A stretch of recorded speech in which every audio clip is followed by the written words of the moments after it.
Olá, seja bem-vindo ao estudo do livro de Mateus. Que bom que você está aqui. Esse é o momento que a gente tira para se aprofundar no Evangelho, desenvolver a nossa espiritualidade, porque você vai vivenciando essa palavra, você vai aprendendo ela vai se tornando vida em você e a mente vai acalmando, sabe? As emoções vão sendo vivenciadas de uma outra forma. No estudo do Evangelho, quando a gente se apropria de fato a esse conteúdo, quando você não sabe só com aqui, né, mas você deixa esse conteúdo tomar conta do seu existir, do seu fazer, do seu pensar, né? Não é só aquela coisa, eu vou ouvir por ouvir, né? Não, quando esse conteúdo ele é interiorizado em você, você vai começar a experimentar uma paz, uma tranquilidade. Você vai começar a ver a sua vida ter outros significados e sentidos. E você desbloqueia, né, esse canal espiritual de comunicação com Deus. É algo assim excepcional. Então continue aqui e hoje a gente vai dar continuidade, né, ao capítulo 8. Nós estamos falando no último vídeo, nós falamos sobre o centurião, quem era esse homem que não era judeu, não era da religião, não tinha nada a ver com religião, mas Jesus encontrou esse homem e disse que ele ia sentar na mesa com Abraão, com Isaac, com Jacó, devido ao tamanho da fé dele. Então eu falei que isso trazia muitos ensinamentos pra gente, né, de como às vezes a gente coloca um modelo de ser de Deus, né, para ser de Deus tem que ser assim. E vem Jesus e fala, não, para ser de Deus basta ter um coração e o coração cheio de misericórdia, se deixar ser afetado pelo outro, compreender o significado da vida, e aí você passa a ser admirado por Deus. Foi o último texto que nós lemos. E agora, dando continuidade, nós vamos falar de um outro texto também, que fala muito dessa intimidade que nós podemos ter enquanto discípulos que somos e estamos aqui tentando aprender e colocar o Evangelho nessa prática, como é importante essa intimidade e como esse contato com Jesus, ele nos traz cura, né? Ele traz muita mente aberta, ele vai libertando a gente de muita coisa interessante. Eu vou ler aqui e aí a gente vai, né, aprendendo. Vamos lá? Então Jesus entrou na casa de Pedro, olha só, Pedro, o discípulo, né? Viu a sogra dele que estava de cama e com febre, essa sogra estava doente, e tocou-lhe a mão. A febre a deixou, ela se levantou e o servia. Chegada a tarde, trouxeram-lhe muitos endemoniados, e ele com a sua palavra expulsou deles os espíritos e curou os enfermos. Isto aconteceu para que se cumprisse o que fora dito por intermédio do profeta Isaías. Ele tomou sobre si as nossas enfermidades e levou as nossas doenças. Então, nós estamos aqui do versículo 14 ao versículo 17, Mateus 8. Bom, então essa é a cena, né?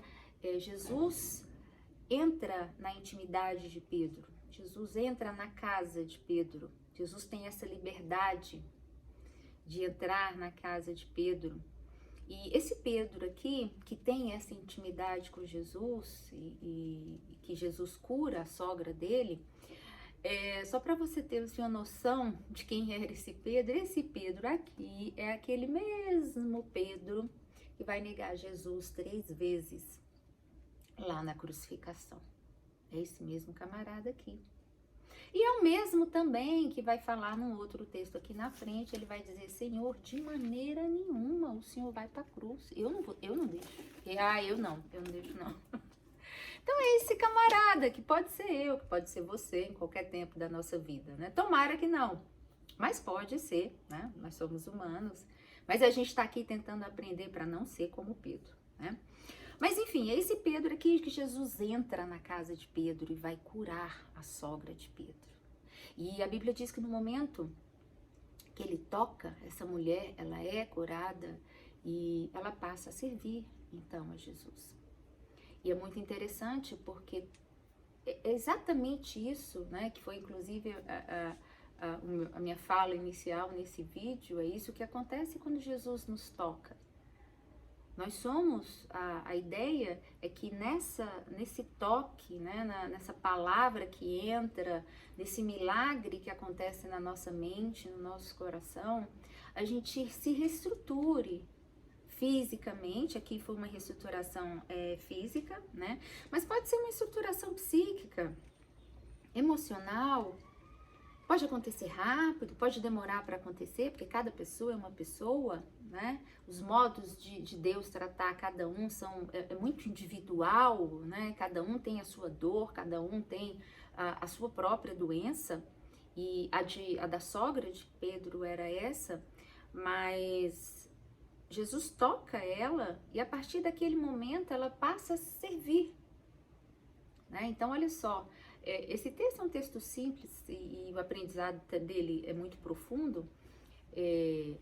Jesus entra na nossa intimidade, ele conhece o nosso interior e quando isso acontece, ele passa então, né, a sua palavra, a sua verdade, o seu conteúdo, o seu repertório, o espírito dele que nos habita, passa a trazer para nossa mente áreas da nossa vida em que a gente precisa ser tratado, em que a gente precisa ser vigilante, em que a gente precisa perdoar e ser perdoado.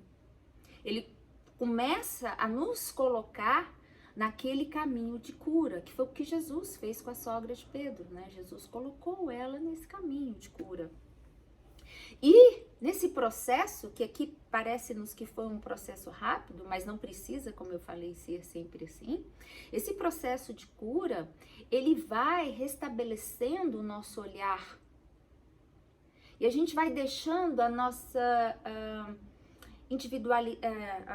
o nosso egoísmo, né? Eu ia falar individualidade, mas não é individualidade, é o nosso egoísmo para trás e a gente passa a nascer dentro de nós esse desejo de servir, esse desejo de se colocar para o outro, como o centurião se colocou, e agora a sogra de Pedro se vê curada e sobre ela vem esse desejo de se doar. E é assim a caminhada com Jesus. A caminhada com Jesus, ela nos propõe, né, que eu não passe a olhar para o meu umbigo, né, para a minha riqueza, né, para a minha casa apenas.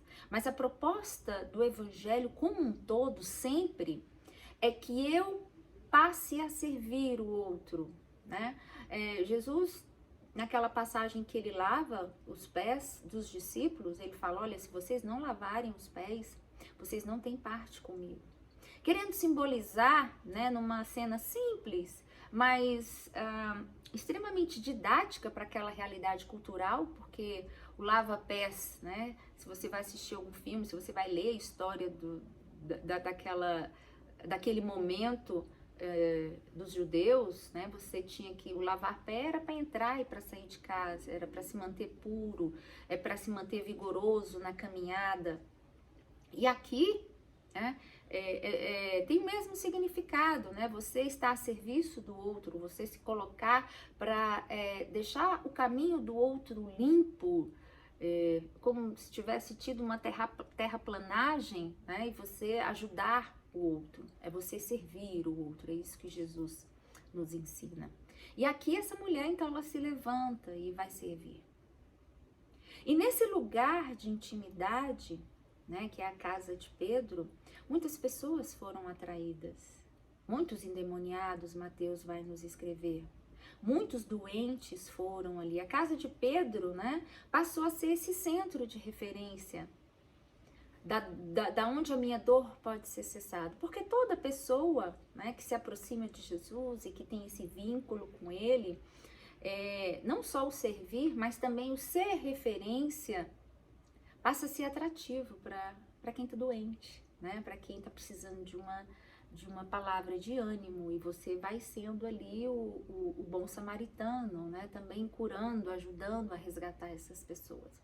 E aí Mateus fecha esse texto, né, essa história, dizendo, olha, isso aqui tudo que eu estou contando para vocês aconteceu para que se cumprisse o que está escrito lá em Isaías 53. E você vai observar, curiosamente, que em Mateus não é essa a primeira vez, existem outras vezes nos diversos textos aqui de Mateus em que ele faz referência. Isso se cumpriu para que... isso aconteceu para que se cumprisse tal. Isso aconteceu para se cumprisse tal. Por que que ele escreve assim? Porque, historicamente, esse livro de Mateus, ele está escrevendo isso para mostrar aos judeus que o que estava sendo vivido ali não era algo imaginário, não era algo fortuito, mas era algo que tinha uma profunda ligação com a história profética deles. História essa da qual eles não poderiam ignorar. Né? E essa profecia aqui, que Mateus nos traz, que está lá em Isaías 53, nos versículos 4 e 5, ela vai falar que o próprio Jesus tomou sobre si as nossas dores. Então, quando Jesus está curando, ele está trazendo para si. Na verdade, ele está mostrando o potencial do milagre, mas ele também está sempre nos levando a pensar lá na cruz. Ele está preparando esse povo para o grande milagre que nem é a cruz. Na verdade, vai ser a ressurreição. Porque a ressurreição é o grande milagre.